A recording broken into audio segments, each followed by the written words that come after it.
예, 안녕하세요. 삶의 지혜를 나누는 박석홍 목사입니다. 오늘은 스크린에 중독되어 가는 아이들, 이대로 괜찮은가? 예, 지금 이 시대를 살고 있는 청소년들은 스마트폰, 태블릿 PC, 컴퓨터, TV, 이렇게 해서 스크린 중독에 알게 모르게 빠져들고 있습니다. 그래서 이 시대에 부모들의 역할, 아주 중요한 때가 되었습니다. 그 삶의 지혜를 오늘 나누고자 이 영상을 만들었습니다. 끝까지 시청해 주시면 감사하겠습니다.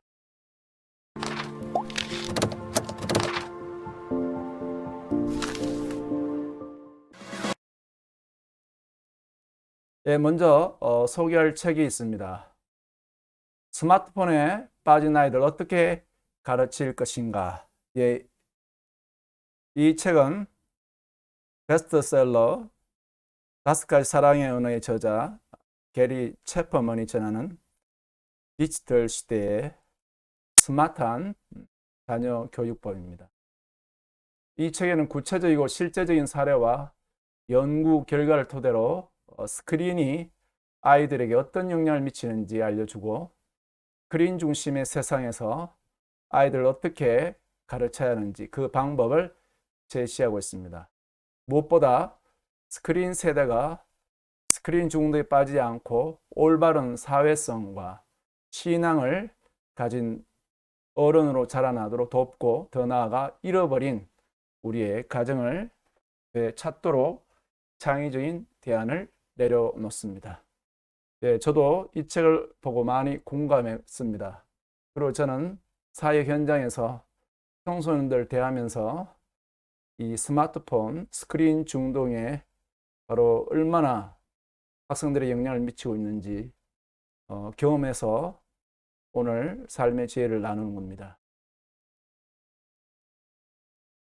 예, 스크린 중독이 아이들에게 미치는 영향,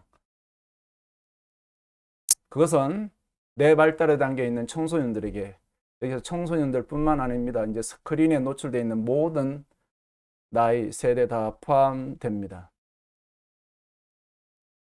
스크린에 노출되는 것은 그들의 뇌 구조를 바꿀 뿐 아니라 주로 보고 반응하는데 발달되게 하는 겁니다.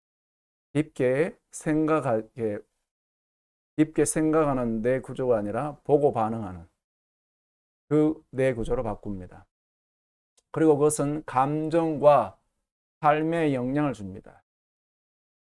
제가 많은 학생들을 만나면서 너희들은 하루에 얼마 폰을 하느니 게임하느니 물어보면 보통 3시간이었습니다. 초등학생부터 시작해서 고등학생 보통 어떤 학생은 5시간 했는데 공부하기 위해서 3시간으로 줄였습니다. 이렇게 말합니다. 한번 생각해 보십시오. 그것이 그 학생들의 뇌 구조와 감정과 삶에 얼마나 영향을 주는지.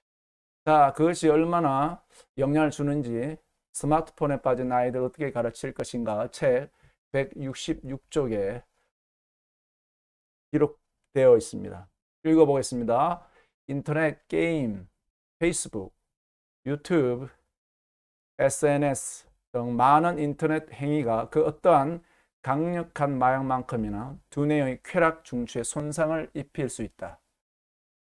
두뇌의 쾌락 중추에 손상을 입힌다는 것은요, 쾌락 중추가 심하게 자극받으면 강력한 흥분제만이 메시지를 쾌락 중추로 보낼 수 있게 된다.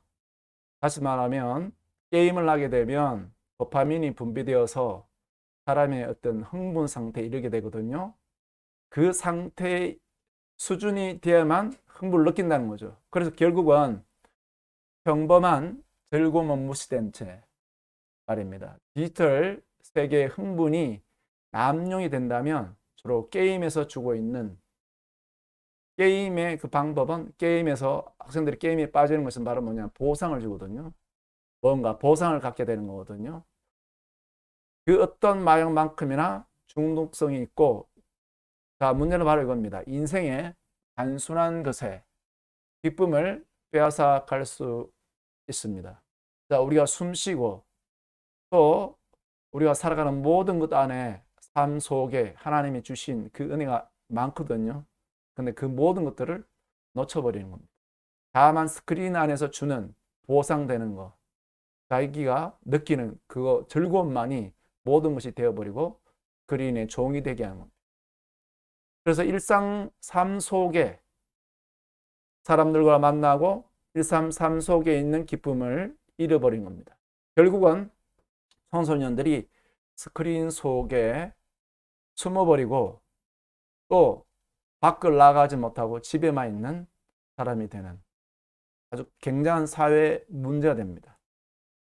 자, 그런데 스크린의 중독에서 아이를 구출할 자는 바로 누구일까요? 누구라고 생각합니까? 저는 교회 목사니까 교회 목사님이 할 일이라고 생각합니까? 아니면 또 전문가들이 하리라고 생각합니까? 예, 가장 중요한 것은 바로 부모님의 역할입니다. 그래서 이 책 222조 이렇게 말합니다. 이 세상 어떤 컴퓨터 프로그램도 자신의 모든 일에 관여하고 사랑으로 지도하는 부모와 비교할 수 없다. 예, 이 스크린 중독의 그 심각성을 아는 부모님들이 컴퓨터 프로그램 청소년들 컴퓨터 하는 시간을 정한다든지 아니면 유해 프로그램 그 차단 이런 걸 설치하면 모든 게 해결된다고 이렇게 생각합니다. 그러나 그 외에 학생들이 또 스크린에 빠져드는 일들이 있습니다. 자, 그렇다면 바로 누구의 역할이 가장 중요합니까? 이 책에서 말하기를 당신이 가정에서 권위자로서의 위치를 갖는다면 당신의 자녀는 스크린 세상이 아닌 실제 세상에서 더욱더 안정감을 갖게 될 것이다. 이렇게 말합니다. 자, 당신은 스스로 스크린 타임의 주인이 되면 부모님을 말하는 거죠.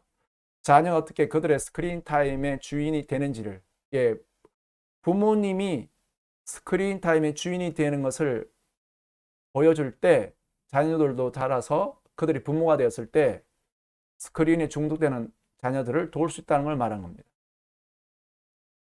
자, 스크린 타임의 주인이 되는지를 가르칠 수 있는 황금 기회를 손에 쥐고 있다. 부모님이 쥐고 있습니다. 자녀에게 다정하고 또 사랑의 언어로 말하고 그렇게 우리가 대합니다. 그러나 다른 한편으론 스크린에 대해서는 막강한 권위자가 되어야 한다고 이 책에 말하고 있습니다. 그렇습니다. 스크린 중독, 스크린 교육에 관해서는 부모가 집에서, 가정에서 막강한 권위자를 그 위치를 찾아야 우리 아이들을 스크린 중독으로부터 구해낼 수가 있습니다. 자, 그러면 어떻게 가르칠 것인가? 예, 앞에서 스크린 중독에 바로 그 어떤 영향을 주는지 말씀드렸습니다만, 예, 제가 현장에서 아이들을 만났을 때 이 스크린 중독의 특징이 나타나는데 그것은 바로 뭐냐면 아이들이 우울증에 걸려 있습니다. 방금 전에 말씀드린 것처럼 스크린 속에서만 즐거움을 느끼다가 현실 속에서는 그것이 없거든요. 그래서 그 간격, 스크린 세계와 현실 세계의 간격 때문에 아이들은 우울증에 걸리는 겁니다. 자, 그것은 도파민이 바로 분출되는 상황이 계속 만들어져야 되는데 그렇지 못할 경우 그것을 자기의 감정 조절로 컨트롤 못하기 때문에 우울증에 들어갑니다. 그와 같이 학생들이 우울증에 들어가게 되고 또 음란에 노출되어 있습니다. 좀 더 자극적인 것으로 바로 컴퓨터는 우리 학생들을 자극적인 것으로 유혹해 버립니다. 그 다음에 그들은 분노를 조절하지 못하고 반항심이 폭발하게 됩니다. 자, 그래서 이것을 도울 수 있는 방법은 책을 읽게 하는 겁니다. 학생들의 손에서 스크린들이 놓여지고 책을 읽게 하는 겁니다. 책을 읽으면 추리와 논리, 질서에 대한 두뇌 근육을 강화합니다. 자, 이것이 바로 학생이 나의 자녀가 공부를 잘하는 어린이가 될 수 있는 방법은 책을 읽게 하는 겁니다.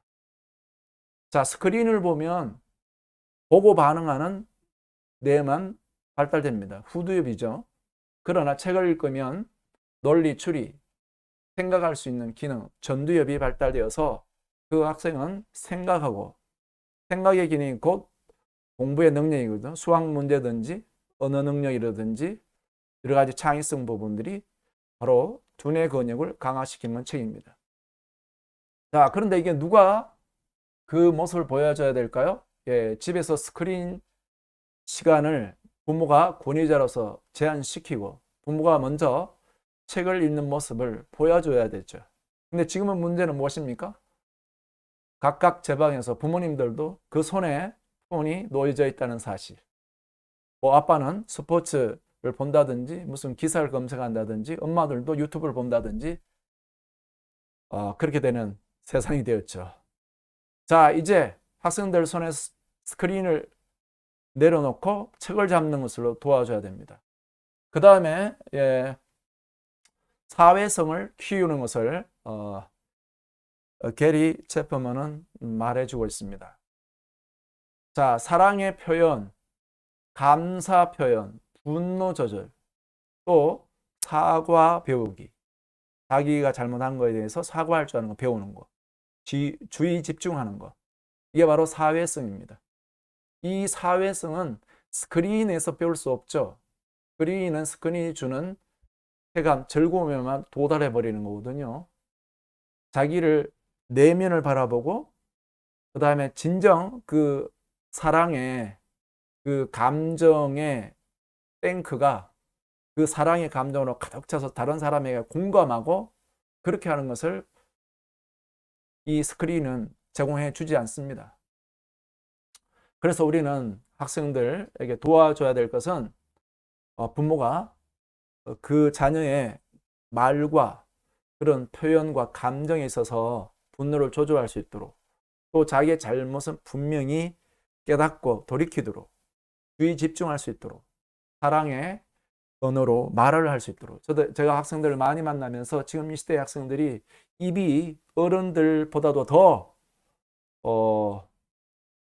거칠다는 사실을 알게 되었습니다. 아주 심각한 문제라고 생각합니다. 그리고 정상적인 그런 대화가 되지 않죠. 그 다음에 말하고 있는 부분에 가족의 대화의 시간 이겁니다. 그래서 가족이 식사하는 시간은 굉장히 중요한 겁니다. 만약에 스크린이 중심이 되면요 TV를 켜놓고 전부 다 있기 때문에 대화도 되지 않죠. 그리고 밥 먹으려고 식탁에 둘러앉았지만 각자 폰을 가지고 있으면 대화가 안 됩니다.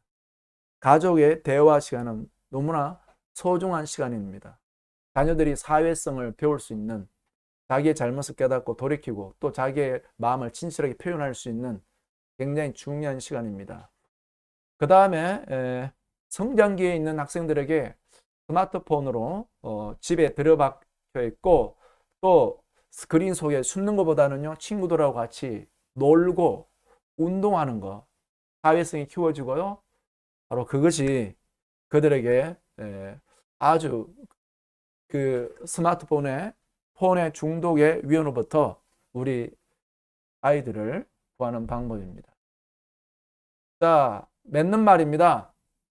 당신은 어떤 가정을 만들 것입니까?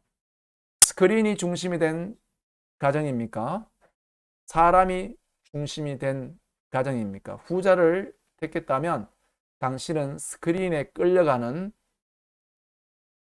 가정과는 완전히 다른 가정을 이룰 것입니다. 그러면 당신의 가정은 자녀뿐만 아니라 당신에게도 밝은 빛을 비추는 언덕 위의 성이 될 것입니다. 지금까지 삶의 지혜를 나누는 박석홍 목사였습니다. 감사합니다.